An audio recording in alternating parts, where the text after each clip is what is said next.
Nation's #1 recruit has decided. What are the ramifications for Jackson Cantwell picking the University of Miami?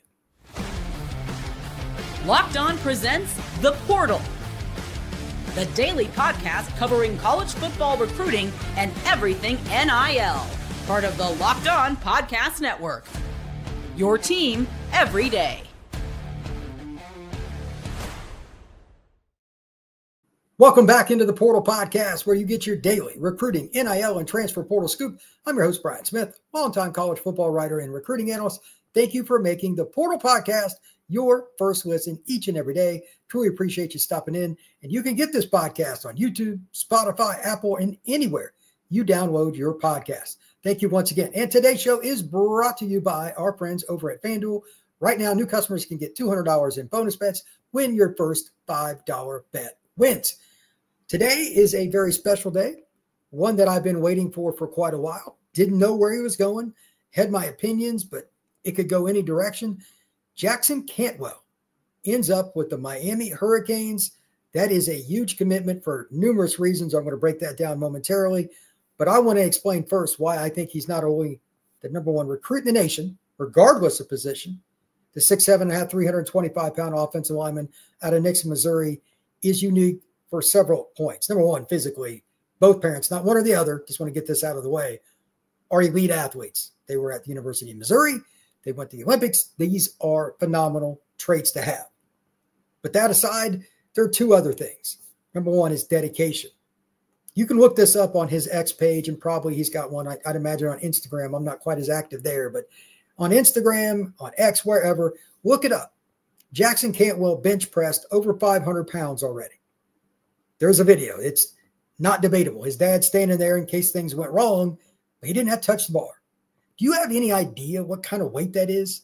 I grew up liking to lift, and when I was in my 20s, I was with a guy that could bench 460, and I've seen pretty close to what that looks like from right there. It's a lot of weight above somebody's head, but he was in his late 20s. That's a different deal. This is a 17-year-old. To get to that point, even with the God-given genetics that Jackson Cantwell has, is phenomenal. You have to be on point with what you eat, how you sleep, the way you think about lifting, your hand placement, all the minute details. How many 17-year-olds are dialed in like that? I don't know many. Matter of fact, I'm not sure I know anybody outside of Cantwell that's that dialed in. And again, genetics are there. And here's the other part. When I saw Cantwell at the Under Armour event in Orlando this past January, met him, great kid. One of the best interviews I've ever done. He has that right mentality, but I was curious how he would take coaching because he pretty much runs over people. He's just gifted in ways you can't teach. Super heavy hands. 6'7.5", again, 325 pounds. He's a big dude. Took the coaching well. They put Pepe at left tackle on his team. A lot of guys have been mad about that. They moved him to right tackle. He didn't care. Didn't matter if they were doing run blocking drills, pass blocking drills, screen, anything they wanted to do. He was yes, sir, no, sir. Jackson Cantwell is the embodiment of what it looks like when you find a young man that does it the right way. Love that attitude. Jackson Cantwell will be successful in life away from football because of that attitude.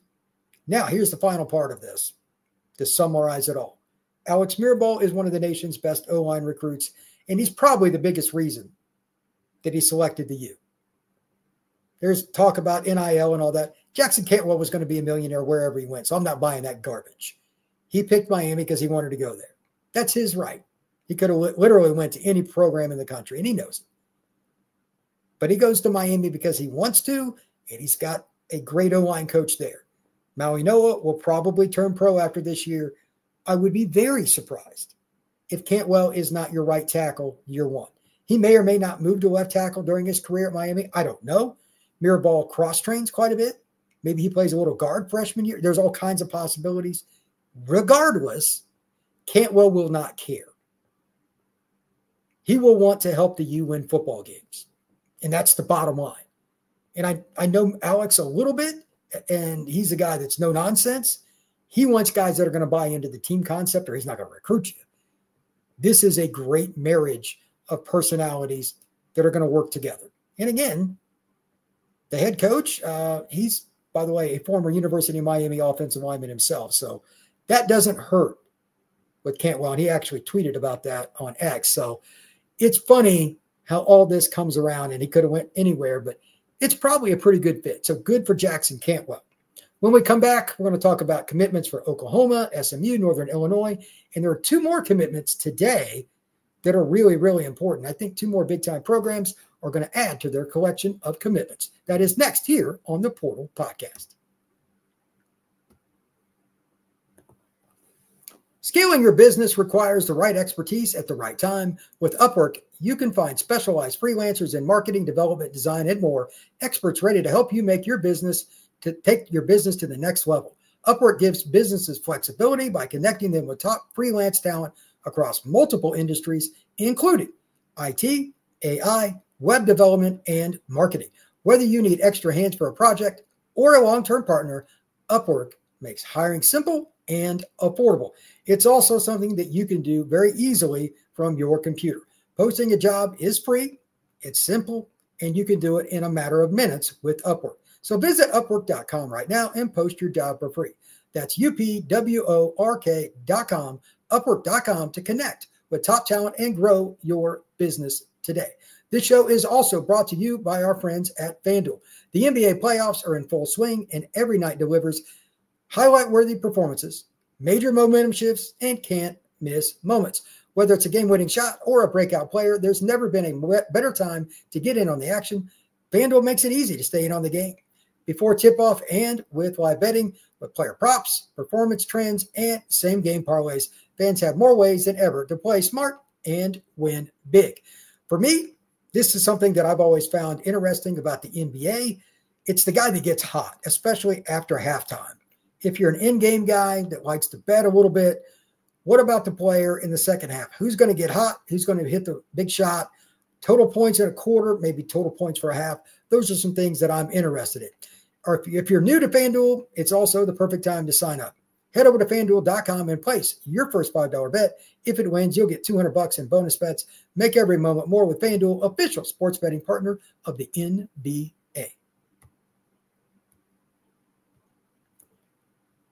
It is commitment time. The University of Oklahoma, Brent Venables and his staff get a very unique player out of the state of Arizona from Hamilton High School in Chandler, just outside of Phoenix. One of the best programs, if not the best program in the state of Arizona over the last 20 or so years. And I'm probably going to butcher the name, so my apologies. Nico Jandreau. I'm not sure if I'm pronouncing that right, but I know I got the spelling. It's Jandreau. This is a safety at 6'1", 185 pounds out of Hamilton High School that is not just a hitter, but he's going to leave a mark. Like, he is a heat-seeking missile. When he was at Clemson, and even since he's come over to Oklahoma, and really just the staff, they've got a really good defensive staff at OU. They've always had a safety that's really good, that can blitz, that can move around, that understands what's going on from a big box perspective. Nico's that guy too. I'm not sure if I like him better in the box or if I like him better at free safety. Debatable.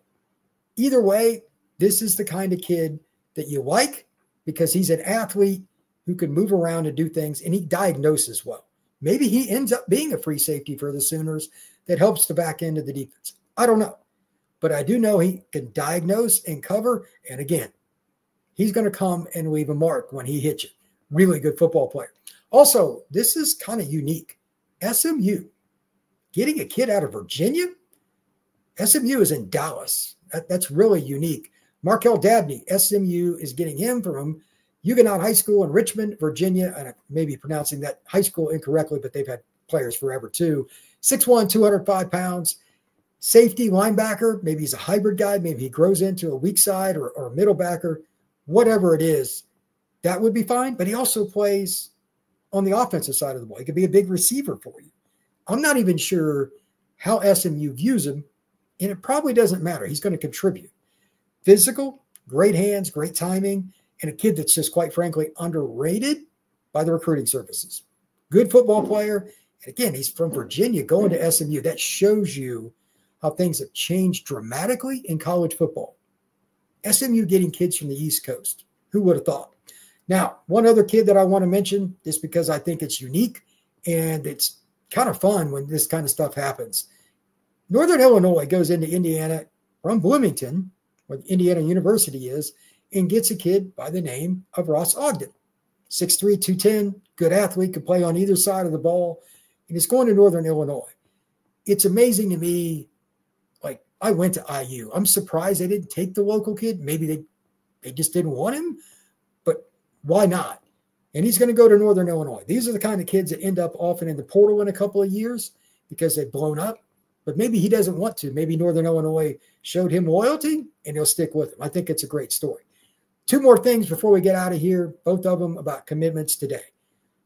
Jonez Walton, Central High School in Carrollton, Georgia, right off I-20, west side of the state, one of the best running backs in the country. I went to see him the other day, 5'9", 5'10". He's up to 212 pounds. Recently ran a 10.64 100 meters. He's down to a handful of schools, Stanford, Florida, Notre Dame. It's probably going to be the Irish, barring something that's last minute, but that is a dude. Notre Dame would be adding him to another really good running back, Javion Osborne, out of Forney, Texas, just east of Dallas. That would be the best 1-2 punch if the Irish finish that out. Really, really good football player. He's committing early this afternoon. The other kid also committing early this afternoon is Gavin Mueller, 6'5", 255 out of South Elgin High School in Wheaton, Illinois. That's basically the greater Chicagoland area. The pick is right now Colorado. I don't have any insight into that, but if Dion can get more of these kind of players, truly good players out of the high school ranks, doesn't matter where, Colorado's program is going to change. They're the one loophole in the whole mess of, and I talk about this constantly, you need to recruit elite players out of high school to have a good program. Well, Colorado has been the exception, but their in-state recruiting is a little bit different than most.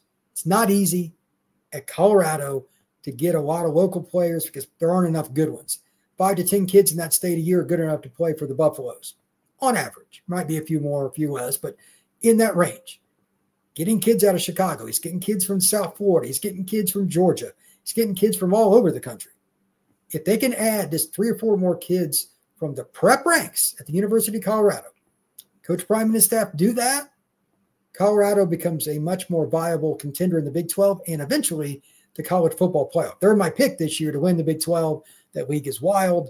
I think they've got the right players coming in. They've got Kate Salter. They got some other good players coming in. Offensive line is going to be better. But long term, the high school ranks still, they command a little more attention, in my opinion. This is a good sign if they get Mueller. Big tight end, they can catch it, but he's big enough to be an inline blocker as well. Thank you once again for making the Portal Podcast your first listen each and every day. Truly appreciate you stopping in to get all your latest recruiting, NIL, and transfer portal scoop. Appreciate it very much. Please like, subscribe, and share this podcast. Comment down below. The new analytics, especially for YouTube, they say they want to see comments. Please help me promote this channel by commenting, ask a question, talk about a player you want to hear about, a school you want to hear about, all kinds of things. Happy to do that. It's a lot of fun for me, and I enjoy it each and every day. And once again, thank you for coming in to check it out. We will see you again soon here on the Portal Podcast.